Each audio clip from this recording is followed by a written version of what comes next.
Hi, I'm Andrew Cordes, and today I am joined with Dr. James White. Dr. James White is the director of Alpha and Omega Ministries, an apologetics ministry based in Phoenix, Arizona. He is the author of 24 books, and he has participated in 173 moderated debates.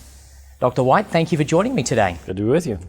To begin with, I would like you to share with us the origins of Alpha and Omega Ministries and where it is today. Well, it obviously didn't start in Australia because no one in Australia can say alpha, but we've been around for quite a while. We started in 1983, and a small group. All we wanted to do at the time was witness to Mormons. I had met two more missionaries, Elders Reed and Reese, a few years earlier, right after I had gotten married, and we had started teaching some classes at a very large church that I was a member at. And so as my wife and I and another man and his wife, that was all there was. We had one badly photocopied tract that, in hindsight, I'm not even sure that tract was fully orthodox. But we had one tract and a few books that we had purchased, and that was the entirety of Alpha and Omega Ministries. And really, for the first 10 years, it was tough. It was very difficult. We started going up to Salt Lake City, witnessing to Mormons up there at the General Conference, and out in Mesa, Arizona, where they had a large temple. The Mormon Church used to focus upon building large temples. They've changed that. Now they build smaller temples, and they're more spread out and things like that. But back then, temples were a big thing, and they'd have pageants with 150,000 people that attend over the pageant. And so we started gaining experience in that way, started doing radio. Unfortunately, there's no archives of those from back in the 80s. Our archives only go back in the 90s, but we've been doing the dividing line for many, many years. And then we expanded into Jehovah's Witnesses. People started asking questions. And of course, I was getting my education at that point in time. Went to seminary, somehow survived that, and still wanted to witness to people. And so it's just grown over the years. The ministry itself hasn't grown physically all that much. I'm not smart enough to handle a staff, and we really are just focused on doing the work, not so much having a staff to raise funds and stuff like that. So we've always been, we would say, lean and mean, not buildings and things like that. So we're more focused on getting out there and doing the stuff and doing the teaching and things like that. But it's not your normal apologetics ministry. We cover so many different topics and do it in a different way than a lot of folks do. That's sort of unique, and obviously some people seem to enjoy it, especially when we do special things like something called Radio Free Geneva and stuff like that. It gets people all excited when we talk about certain subjects.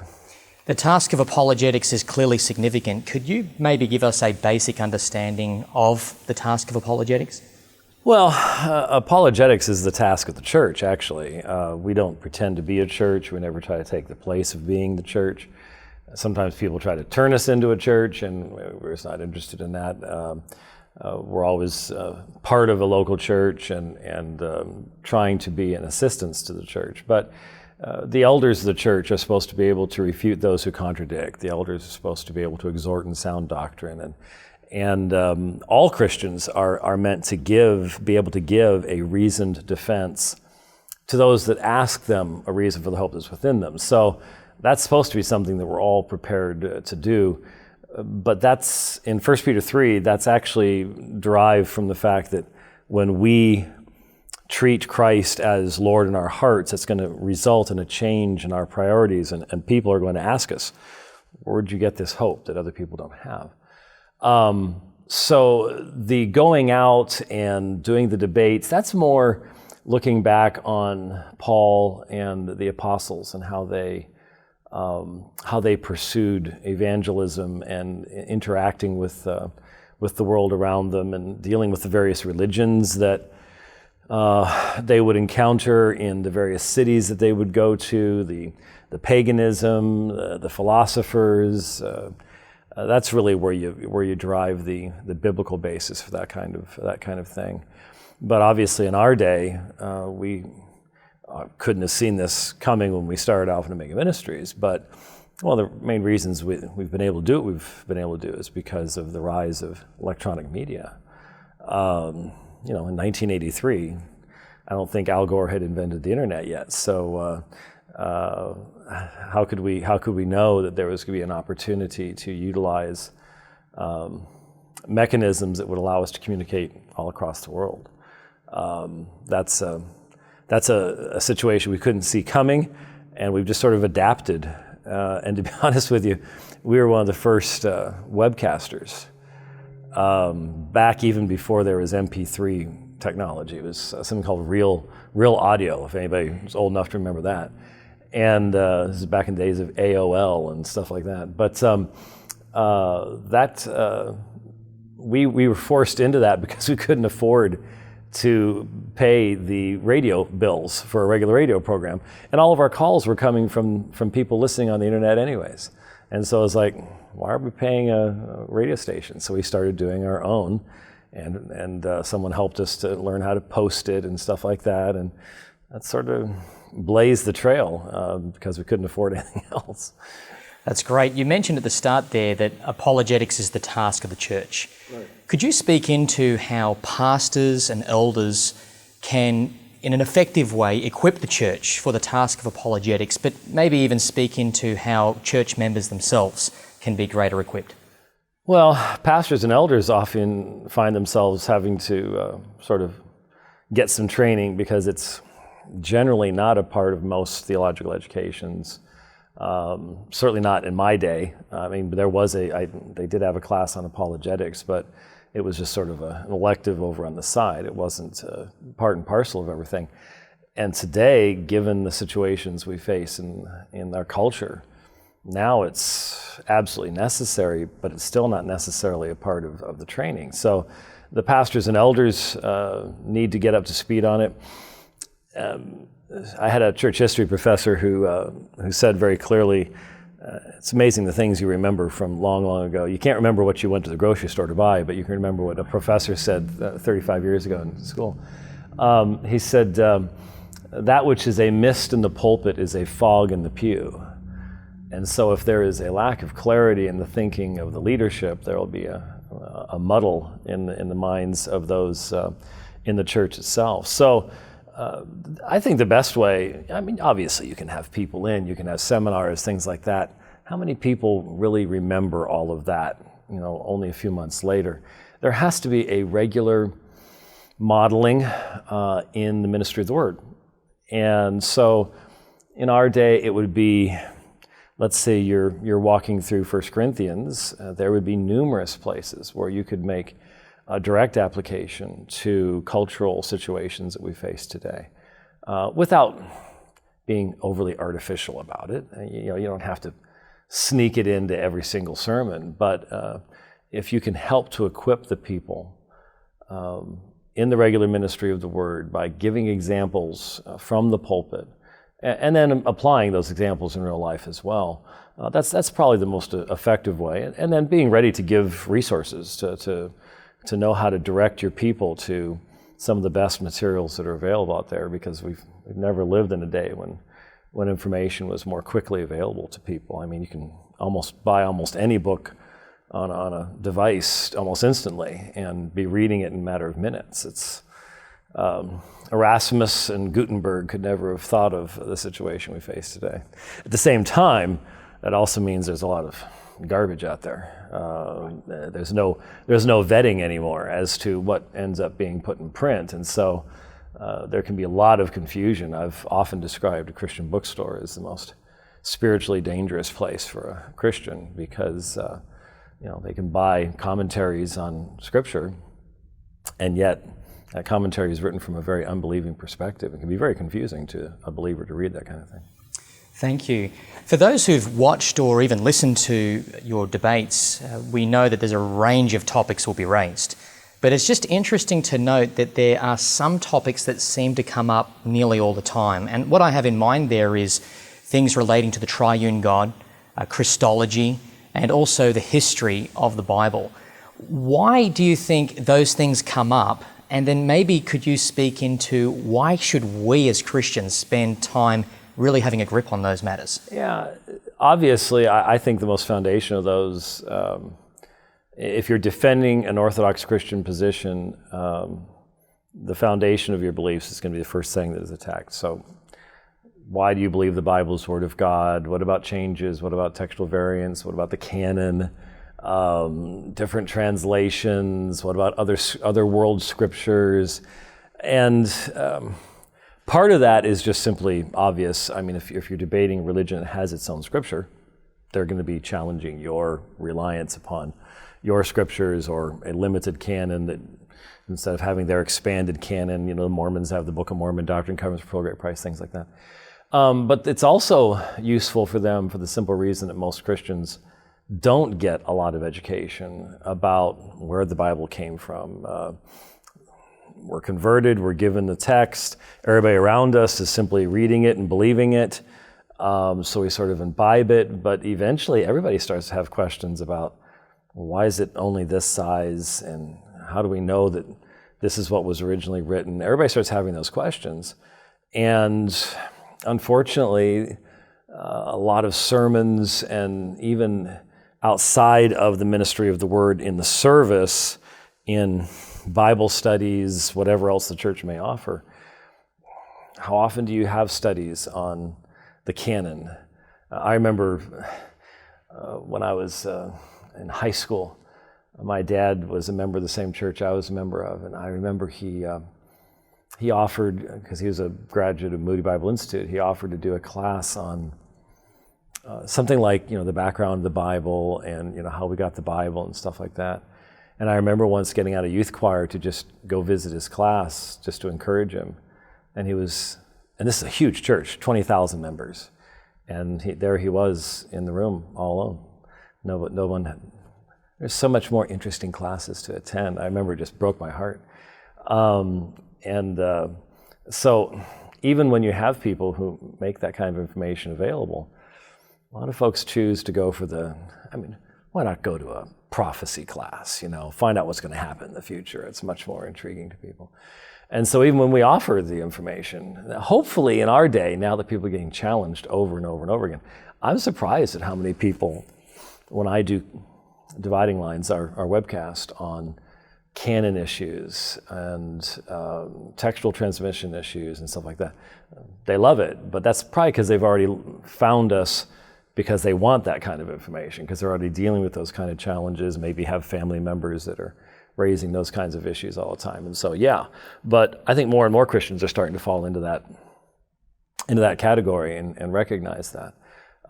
So, yeah, there's as the pressure increases for us to give an answer, and as we live in an ever less, or shall we put it, post-Christian Western society, then there's going to be more and more desire for that kind of information. Thank you. To those who listen to The Dividing Line, there are many things you will repeat often, but one of those things are the words, theology matters. In fact, about 12 years ago, that had such an effect on me, I got that printed on a cap. Oh, really? And I was walking around with it, and I was on the coast one time. It was real windy, blew my cap off, and I don't have it anymore. I hope it fell into the hands of someone who needed it. Yes. But can you tell us, why does theology matter? Well, I'm not the only one that has said that, but I have pretended to copyright it. But, that comes out of very often when you are addressing various objections. What the Christian faith teaches is going to determine and limit the range of your responses. And so it's very frustrating when you encounter Christians who develop their apologetics, they develop their arguments based upon what they find that works. And then they sort of play with the theology so that it fits what their answers are. They're going the wrong direction. Your theology is what determines the answers you're going to give. If we really believe that God has spoken, then what he has said is going to determine what we can and cannot say faithfully. Over the years, I've learned that in apologetics, there are certain arguments that are developed against certain groups that may be effective, but they're not overly honest, and they're not overly truthful. And there's almost a pragmatism that comes up. And you have to be thinking long term. If let's say I'm successful in getting this person to start questioning their perspective and things like that. If I eventually get them into a solid church, are they eventually going to recognize that I wasn't being consistent in the methodology I used to bring them out, that I wasn't giving them truthful answers? And what kind of a impact could that have negatively upon someone down the road? I can't do that. And so theology matters is just simply a statement that we have a divine revelation. We don't get to edit it. We don't get to change it. We don't get to improve it from our perspective. If we think we could improve it, then why are you following it anyways? But we have to allow that divine revelation to be what determines the parameters of our responses. And that means that there are times when I can't join the current popular way of addressing a particular subject or something along those lines. And certainly having a very specific theology, as I do, being a Reformed theologian, is going to limit me even more because I have to be consistent to a more specific body of theology. A lot of apologists tend to be very vanilla when it comes to their theology and not want to get tied down again so that they can utilize a particular methodology that they find effective. From my perspective, you're effective if you glorify God. You're effective if you're consistent in what you're saying. I don't have the same standards a lot of people have in judging what effectiveness actually looks like. I appreciate that, and I must say you are very consistent in that. So thank you. I'm very curious. You have participated in 173 moderated debates. How do you prepare for a debate? Well, you raise kids in their teens. That's the best way to get ready for anything, I guess. No, I've often said that being able to engage in debate it's a unique skill set, and not everybody has it, and not everybody should do it. There are scholars so far beyond me in their intellect and the depth of their study that should never debate. I remember meeting with this one scholar once, a brilliant scholar on the Reformation period, and especially on Erasmus. But every time you would ask him a question, he would just literally sit there for a minimum of 30 seconds, very carefully formulating, drawing from his vast knowledge. That doesn't work in a debate, and it doesn't work in video, it doesn't work in audio. Dead air on the radio is not a good thing at all. And so there are just certain people that do not multitask. You have to be able to multitask. You have to be able to listen to what someone's saying, take notes, prioritize, get your own information out.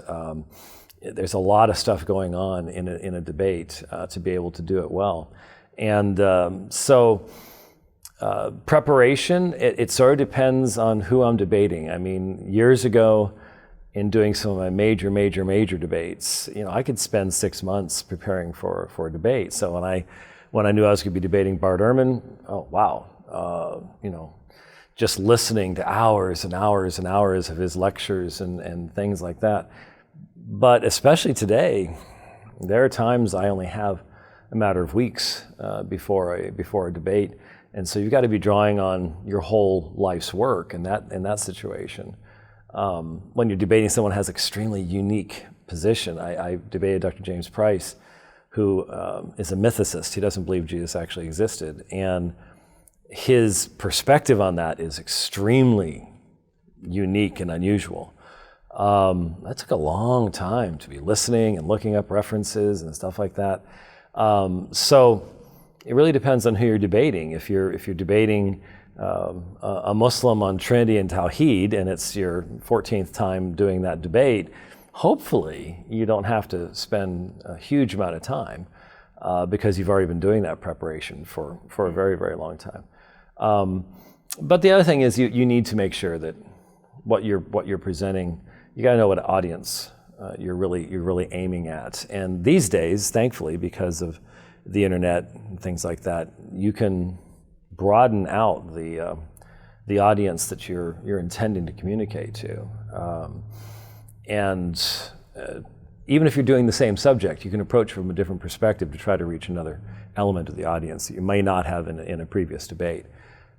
So you keep all that in mind, what your opponent's going to allow to happen. Are they going to be a good opponent? Are they going to be an opponent that's trying to use cheap debating tricks? There's all sorts of stuff that goes into the calculations of exactly what level you should seek to approach the subject on and things like that. Thank you for that insight. In addition to your debates, you've authored over 20 books, and I think of some of the titles: The Potter's Freedom, The Same-Sex Controversy, The King James Controversy, the Roman Catholic Controversy, and of course there are many more. But there's a little book in there that might be a little bit surprising to some people, and that is a book on grieving, The Pathway to Peace. Would you better tell us, where did that book come from, and maybe speak on a pastoral level as to what you're getting at in that book? Yeah, most people don't know the book. When I first wrote it, my editor loved it, but before he took it into the publishing house for the internal review, he said, "I'm going to take your name off of it." And he did that because of the books you just listed, this controversy, that controversy. He felt that it would unduly prejudice in a negative way the review of the book. And so when he did that, they read it, they loved it, they said they wanted it, and then he told them who wrote it, and they're like, "Oh no," because how are we going to market this? This guy doesn't have a heart, he's an apologist. So it came out of, as I said, the ministry has not always been as well known as it is now, and hence as well funded as it is now. And so there was a period of time where we lost a major portion of our funding in one day, and I had a small family. I was making nothing to begin with, and I had to find another job. And I was told about this position as a staff chaplain. That was at a major hospital, and I had never done anything like that, but I had a master's degree in theology from a well-known seminary. Therefore, when I applied, I got the position, and it was some of the hardest work I ever did. It's extremely hard to just walk into someone's sick room and start up conversations. For me, I'm a Scotsman. That's not what Scotsmen do. But one of the things I had to do was a lost support group. It worked out being almost every Sunday. It wasn't supposed to be, but due to circumstances, that was a crash course. I had never taken anything in seminary to even begin to prepare me for something like that.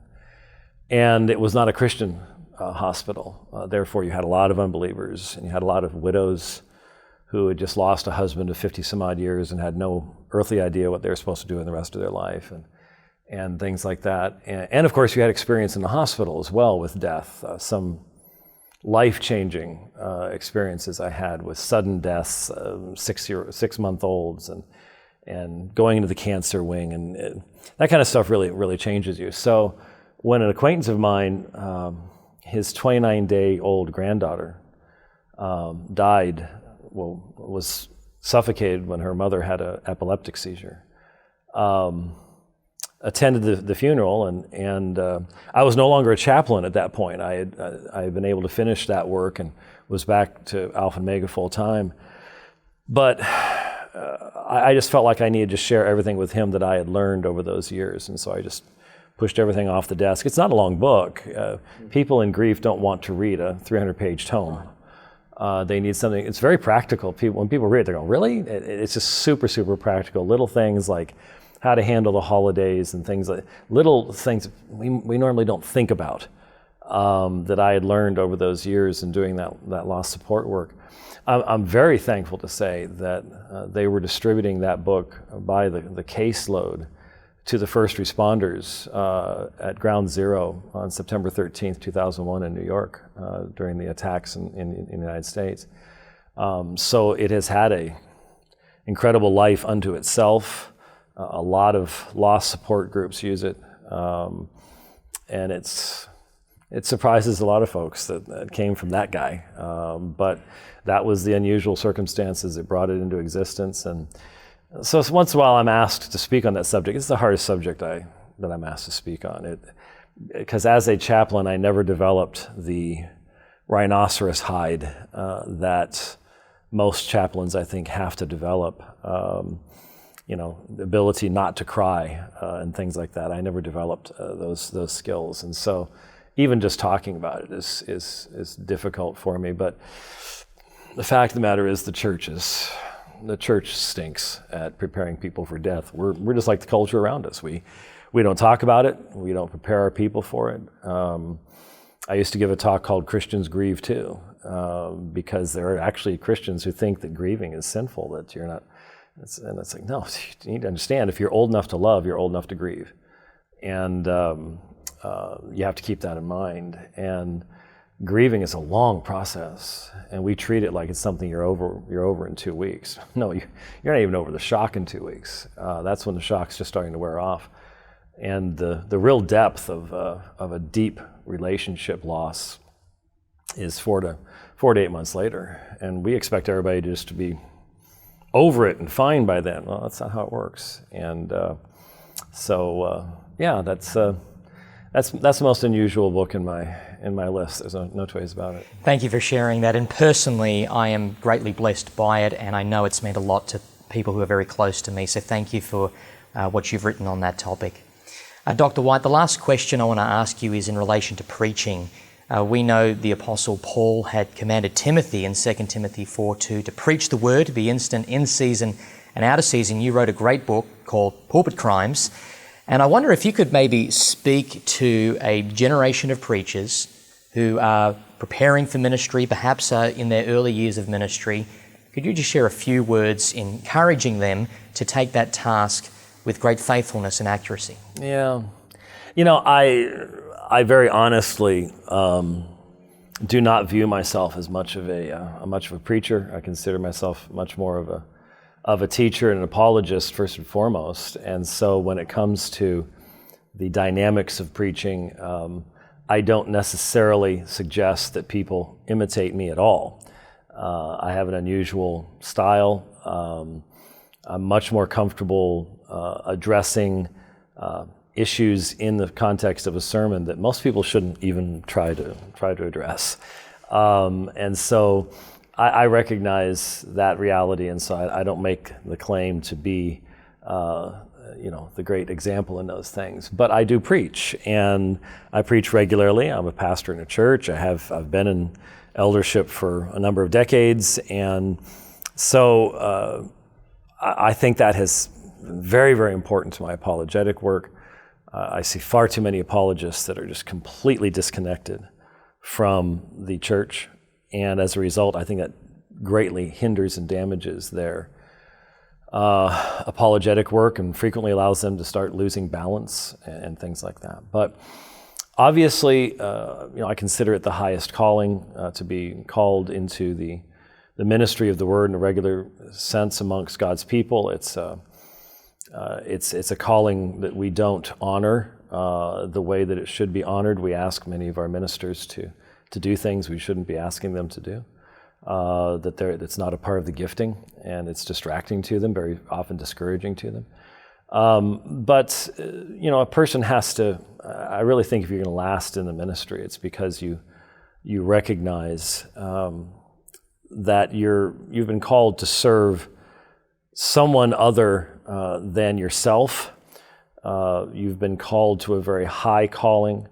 You've been called to bless the people of God, but also to be prepared that if you're going to try to do that, you're going to be hurt by the people of God too. You have to have a recognition that when you see the big names up there, most of them have gone through many, many years of struggle to get to where they are. And you may never get the opportunity of having the big large church and the large ministry or whatever else it might be. And there are difficulties that come with those too, and responsibilities that come with those. You may not want it. You may think you do, but you may not want all those difficulties as well. But you want to be able to look back once you get to your older years and say, I've been faithful and consistent all the way through. I didn't chase after all of the worldly systems of success and things like that.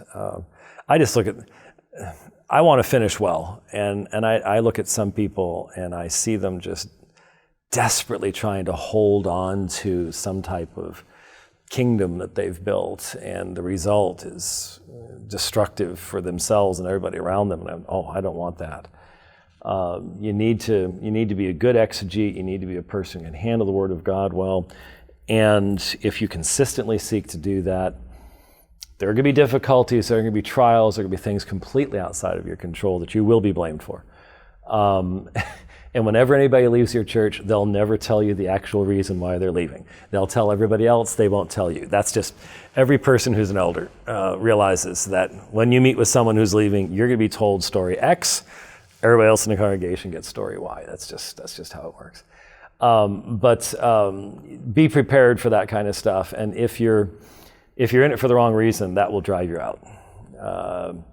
There are so many former ministers in IT and computers and other things today.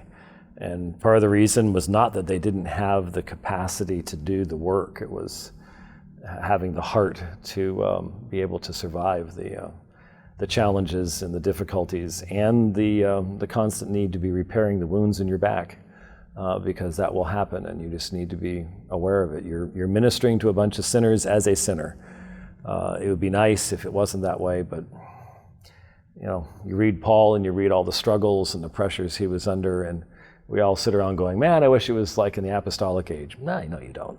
You're not reading the New Testament if things like the apostolic age. Corinth had problems, and unfortunately the Corinthian church has been multiplied many times today. So be aware of what's coming your direction. Be faithful. Be a good handler of the Word of God, and trust the Lord with the results. Dr. White, I am most grateful to the Lord for your faithful and fruitful ministry, and I want to thank you for being a willing messenger. You have blessed the church around the world, but particularly I want to thank you for the way you have ministered to the church in Australia.